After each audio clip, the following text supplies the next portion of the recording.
नमो नमः।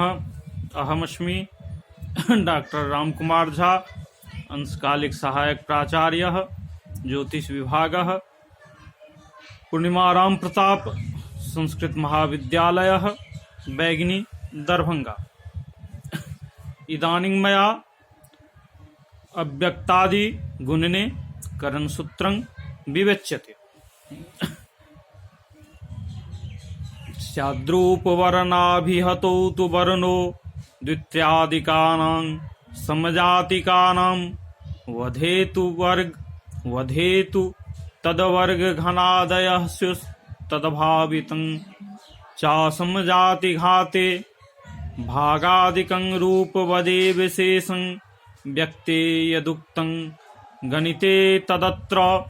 अर्थात रूपवर्णाभिहतो वर्णः स्यात् रूपेण वर्णे गुणिते वर्णेन वा रूपे गुणिते गुणनफलं वर्णः स्यात्। तत्र अंकतः तु गुणनफलं भवति, परं कथनं वर्णस्यैव स्यात्। समजातिकानां द्वित्यादिकानां वधे तद्वर्ग घनादयः स्युः। अस्य अयम् आशयः यत् यावत्तावत् वर्णस्य यावत्तावतैव वर्णेन सह घातः समजात्योः द्वयोर्घातः वर्गः स्यात्। अतः यावत्तावद् वर्गः स्यात्। सचेत वर्गः पुनः यावत्तावता गुणितस्तदा यावत्तावत् घनः स्यात्। समत्रिघातत्वात् पुनश्च यावत्तावता गुणितस्तदा समचतुर्घातत्वात् यावत्तावद् वर्गः भवेत्। एवं पंचघातः ततः खड्घातः यावत्तावद् वर्ग घनः यावत्तावद् घन वर्गो वा स्यात्। एवं कालक नीलकादीनामपि द्वित्यादिकानां वधे तद्वर्ग घनादयः स्युः। और समजातिघाते तद्भावितं स्यात्। विजातीय वर्णयोर्घातः भावितं स्यात्। कालकस्य यावत्तावत् मानेन गुणनं या घात का यावत्तावत् कालकयोर घात एव भावितं, न तु तद वर्गघनादिकम् असमजातित्वात्। या का भा इदमपि मानं यदि कालकेन पुनः गुण्यते तदा या का वर्ग भा गुणनफलं स्यात्। अर्थात कालक वर्ग यावत् तावद् भावितमेव स्यात्। एवं सर्वत्र अधिक मानेष्वपि बुद्धिमता उह्यम्।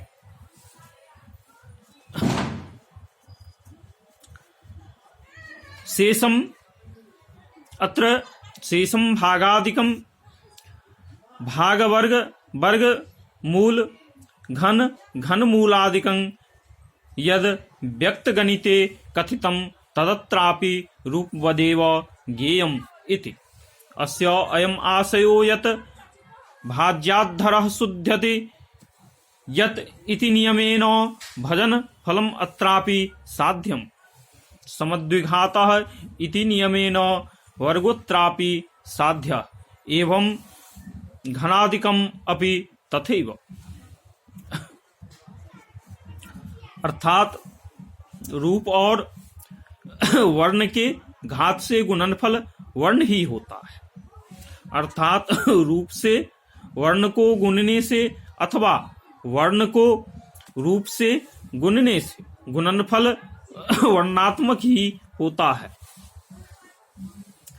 रूप के स्थान में जो अंक होंगे उनके साथ अव्यक्त मानों का गुणन फल रूप के मान से गुणनांक लिखे हुए अव्यक्त मान से प्रकट किया जाता है। इसलिए रूप तथा वर्णों का गुना वर्ण ही माना जाता है। सजातीय वर्णों से सजातीय 2 या 3 वर्णों के गुना करने से क्रम से उन वर्णों के वर्ग घन चतुर्घात आदि मान प्राप्त हो जाते हैं। तात्पर्य यह है कि सजातीय 2 वर्णों का गुणन समद्विघातः कृतिरुच्यते। इस नियम से वर्ग होगा, जैसे या गुने या बराबर या वर्ग। यहाँ या वर्ण को या वर्ण से गुना किया तो या वर्ग हुआ, एवं या गुने या बराबर या घन, अर्थात अब या वर्ण का 3 जगह गुना सजातीय होने से या घन प्राप्त हुआ, या का घन कहलाएगा, एवं 4 जगह गुना या का चतुर्घात कहलाएगा। इस प्रकार आगे भी पंचघातादि हो जाते हैं। या को 6 स्थान में गुना करने से या खडघात प्राप्त होता है, जिसको यावत का वर्ग घन अथवा यावत घन वर्ग होगा, जो यावत तावत का खडघात कहलाता है। इसी प्रकार कालक, नीलक आदि सब वर्णों में भी इसी प्रकार जानना चाहिए।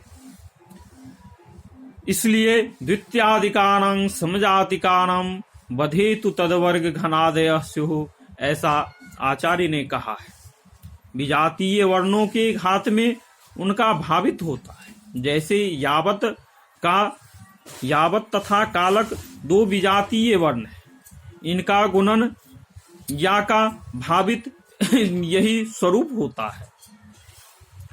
यदि भावित मान में भावित मान के किसी अक्षरों में गुना किया जाए तो सजातीय वर्ण का गुना हो जाएगा और दूसरा अव्यक्तांक वैसे ही रहेगा। जैसे या का भावित को का से गुना करना है तो या का वर्ग भावित ऐसा लिखाएगा।